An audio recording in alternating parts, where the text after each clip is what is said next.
அன்பிற்கினிய மிதுன ராசிக்காரர்களே, உங்களுக்கு பல மாற்றங்கள் தரக்கூடிய வக்கிர சனியாக இருக்கிறது.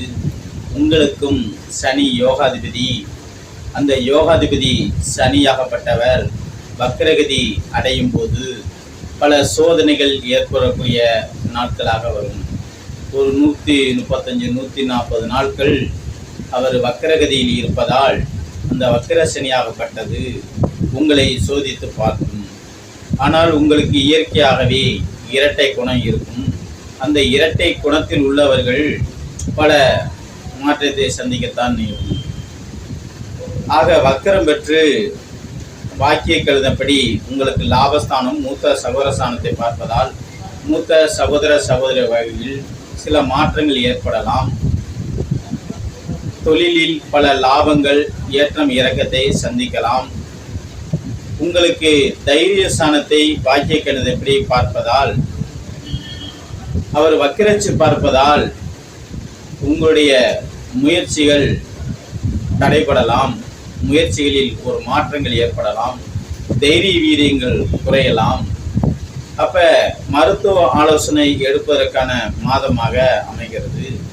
இருந்தாலும் உங்களுக்கு சற்று நிம்மதி தரக்கூடிய அமைப்பாகத்தான் இந்த வக்கிர சனி தருகின்றும். சில மிதுன ராசிக்காரர்களுக்கு நன்மைகள் உண்டு, சில மிதுன ராசிக்காரர்களுக்கு தீமையும் உண்டு.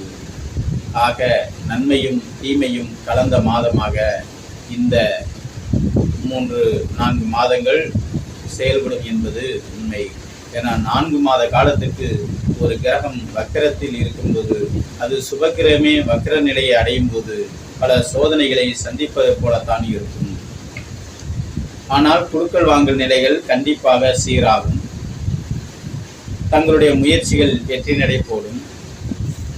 ஏற்கனவே வாங்கி வைத்திருக்கக்கூடிய கடன்கள் அடைவதற்கான ஒரு வாய்ப்புகள் உண்டு, வழிகள் பிறக்கும். உங்களுக்கு ஏதேனும் குடுக்கல் வாங்கலில் தடுமாற்றங்கள் இருந்தால் அது நிலை சீராகும். உங்களுக்கு வர வேண்டிய பழைய பாக்கிகளாம் வருவதற்கான வாய்ப்புகள் இருக்கிறது.